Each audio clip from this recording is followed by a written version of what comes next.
जैसा कि आप लोगों को मालूम है, मोहम्मद शंकर सिंह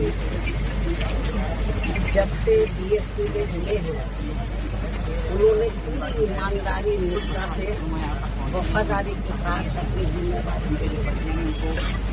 उन्होंने कभी बीएसपी को धोखा नहीं दिया और इतना ही नहीं, उन्होंने बीएसपी में रहकर अपने क्षेत्र का भी ध्यान रखा, समाज का भी ध्यान रखा और ऐसे डेडिकेटेड हमारी पार्टी के विधायक उनकी लंबी बीमारी के कारण कल जो उनकी डेथ हुई है, मृत्यु हुई है, ये समाचार सुनकर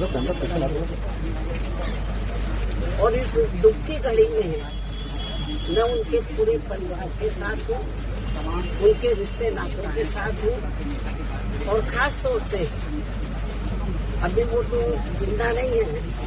मेरा तो यही कहना है कि मोहम्मद शंकर सिंह जी के परिवार के लोगों को आपने जब तक बीएसपी में आप जिंदा रहे हैं, आपने ईमानदारी का अपना परिचय दिया है।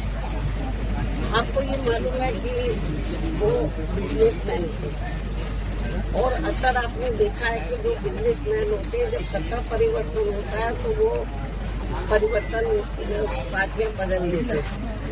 उतार चढ़ाव आए, लेकिन उन्होंने पार्टी को धोखा नहीं किया और मुझे तो सही मायने में वो अपनी सगी बहन की तरह मानते थे।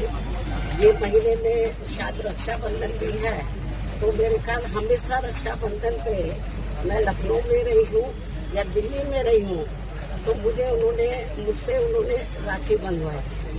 भाई तो बहुत बने, शुल्क कास्ट को छोड़कर सब धोखा दे के चले गए, लेकिन इन्होंने धोखा नहीं दिया। और मैं आज ये कहना चाहती हूँ उनके परिवार के लोगों को, इस दुख की घड़ी में हमारी पार्टी उनके साथ है और उनका एक बेटा है, बेटी शादीशुदा और बेटा भी, सब मुझे बहुत आदर सम्मान देते हैं।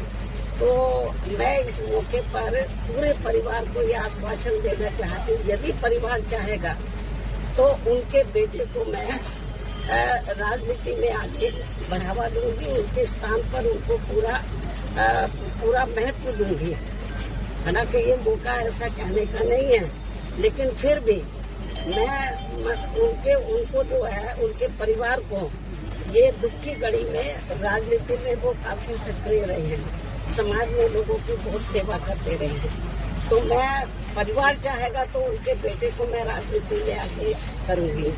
और जहाँ तक उनकी विधानसभा का सवाल है, रसरा जो विधानसभा बलिया में, मेरे ख्याल जब भी उन्होंने चुनाव लड़ा बीएसपी से, हमेशा उन्होंने चुनाव जीता है और क्षेत्र की जनता का पूरा ध्यान रखा है। पूरे क्षेत्र में वो हर सुख दुख की घड़ी में वहाँ की जनता के साथ है और हमेशा उन्होंने हर मामले में वहाँ की जनता का पूरा ध्यान रखा है। और मुझे लगता है उनके विधानसभा के क्षेत्र के लोग भी चाहेंगे कि अब वो नहीं रहे हैं, उनके बेटे को बढ़ावा दिया जाए। मैं पूरा जैसा परिवार चाहेगा उसके हिसाब से मैं उनको पूरा बढ़ावा दूंगी और उनका पूरा साथ दूंगी। मुझे मालूम है कि महिलाएं अंदर बहुत दुखी हैं, उनकी बेटी, उनका बेटा, उनके विशेष मतलब रिश्ते नाते सब दुखी हैं। और जब कल मुझे ये सूचना मिली तो मैं भी काफी दुखी थी। तो बीच में मैं एक बार देखने के लिए भी आई थी, तबियत ज्यादा ठीक नहीं थी, लेकिन वो इतना मुझे मानते थे अपनी रियल सिस्टर की तरह कि एक बार उनको लगा कि बहन जी को बहुत दिन हो गए देखे हुए, मुझे मिलना चाहिए। तो मैंने कहा कि आप बीमारी की हालत में क्यों आए, मैं आ जाती आपके घर में। वो मेरे घर पर मिलने के लिए, बीमारी की हालत में भी बोलते कि नहीं, मैं आई थी इधर मिलने के लिए, उनसे मिली थी, लेकिन उनको लगा कि नहीं बहन जी की याद आ रही है, आप बता देते मैं आ जाती। तो इसलिए मैं आपको ये बताना चाहती हूँ कि हमारी पार्टी को बड़ी क्षति हुई है, मतलब बहुत नुकसान हुआ है और क्षेत्र की जनता को भी। तो इस मौके पर हम हमारी पार्टी पूरे परिवार के साथ खड़ी है और पूरे परिवार का पूरा ध्यान रखेगी। धन्यवाद। Thank you.